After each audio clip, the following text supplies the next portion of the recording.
Hi again, it's Ryan Miller with Etna Interactive, and today in our email newsletter, we're going to talk a little bit about a topic that was old.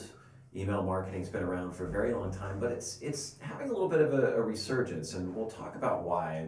And we look at this first. You have to ask, what is the reason that all of a sudden today we're going back and we're looking at something that's been around almost as long as there's been online marketing? Why are we talking about email? And frankly, it's thanks in part to something that's come out from Facebook. There was a slide deck that was sort of leaked out of Facebook not too long ago, and the internal piece of internal documentation that they confirmed was real.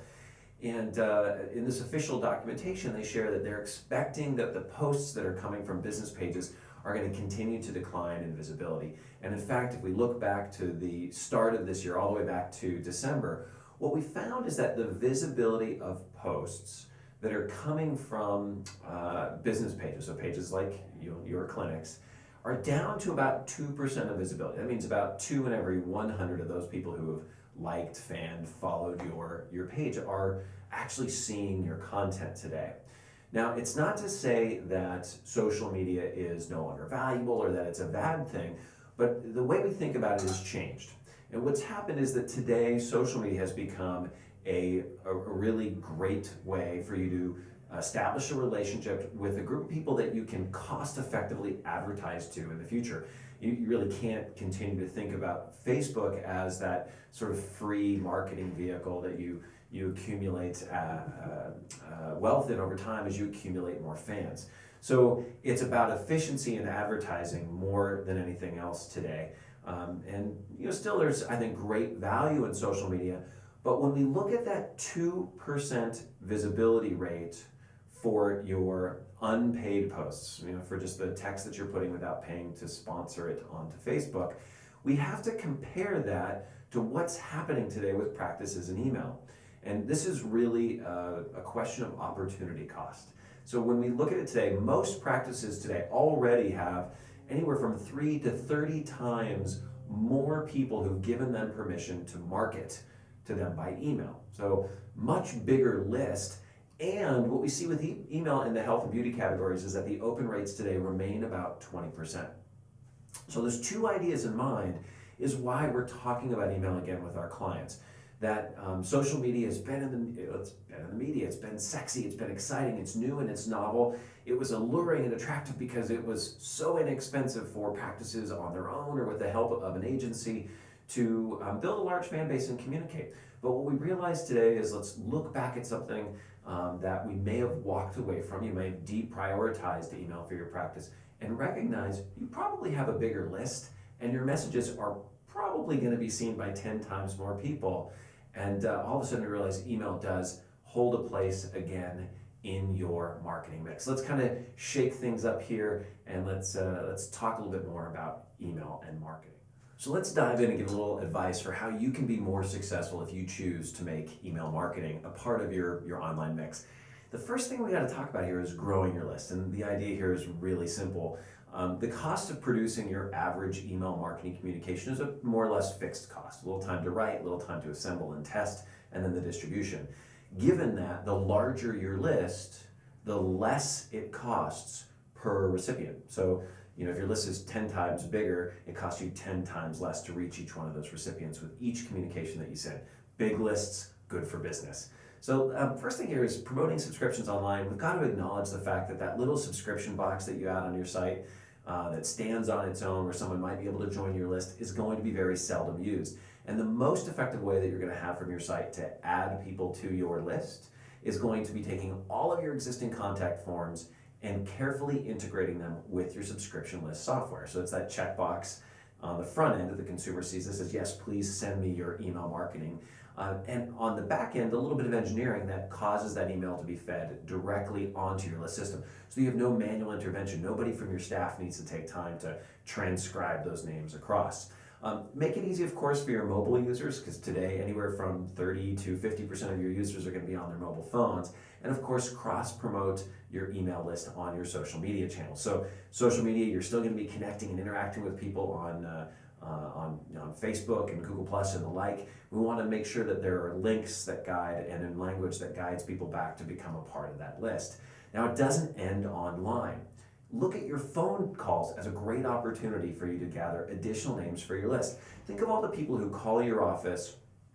Well, let's take two examples. Those people who are just calling for information, directions, they're coming in to confirm their appointment. What a great moment if the phones are not completely overwhelmed, there's not a lot of people on hold, for your receptionist to ask, and by the way, I don't know, we've got a campaign running right now. Are you already receiving our email newsletter? Have her or him prepared to explain the value in that message and gather the email right there that they can enter directly on your site to get them onto your list.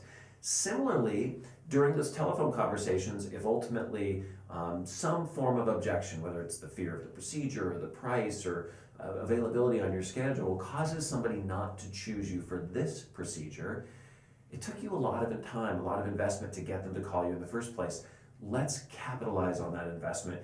And at the end of the call, when you apologize that you regret that you're not going to be the right practice to serve them, but that you hope to help that patient in the future, that's a great opportunity to ask, would they like to receive your email newsletter so they can stay connected with the clinic? Now, of course, we're going to move beyond that still. You're going to have patients walking into your office. Do you have a sign-up sheet where they can add their name directly onto your list as well? And again, your staff needs to process these as you collect them in print. With today's day and age, with the HIPAA concerns or PIPEDA in Canada, you do need to be aware of protecting privacy. Many clinics choose to use a half or one-third page slips rather than a long sign-up list today to protect the privacy of others on the list. We also recommend that you consider whether point-of-sale displays in your treatment rooms might also be an appropriate opportunity to start conversations about the value of being on your list. Now, the other big objection that we hear about email is it just takes too much effort to come up with content. The good news for most clinics today is you're already generating a ton of content. You're writing blog posts, you're posting new before and after photos, you're answering questions on Real Self, and there are all of these great sources of content that are already out there, and your email newsletter can actually be a great way to bring other people back into that content. Think about it. If you're watching this video, there's a really good chance you found your way to the video that lives inside of our blog and learning center because you received an email from us inviting you to see it. And the recommendation we're making here for curation is very much of the same. Look back over the previous month or the previous quarter. Take your very best blog posts. Highlight some interactions on Facebook that were especially engaging. Showcase some new before and after photos. Take an answer that you provided on a site like Real Self and bring that together. It takes very little time to curate, and it allows you to take content that you've already written in the past and extend its life, extend its value, and keep conversations going. In addition to that, as we sort of look ahead, recognize that today the curation isn't just about what you're generating. So most medical societies, and also we should look at your relationships with device manufacturers and pharmaceutical companies, your business partners are producing content that you can use for free. Now, some of you ask, but what about duplicate content? Well, recognize that the duplicate content concerns that we very often talk about are concerns that relate to search engine optimization. Right? They're concerns that search engines won't necessarily rank a page if you're the 50th or 60th person to feature it on your site.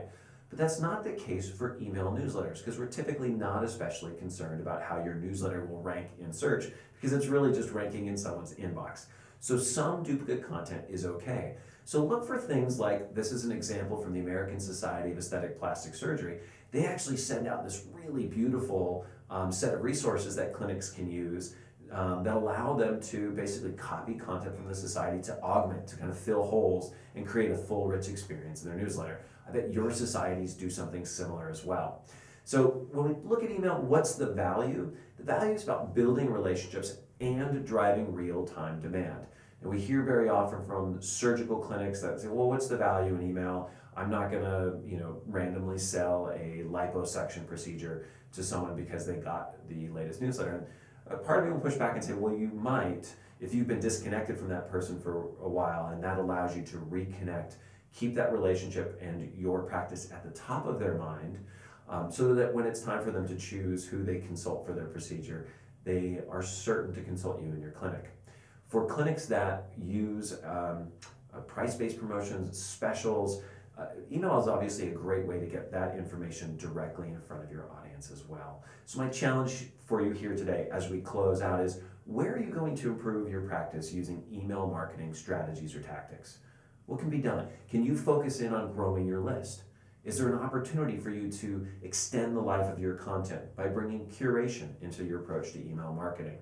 So I'll ask you to ask yourself and set a challenge. So hopefully by the time you get our next email newsletter inviting you to watch a video, you've already done something new and great for your clinic. Best of luck.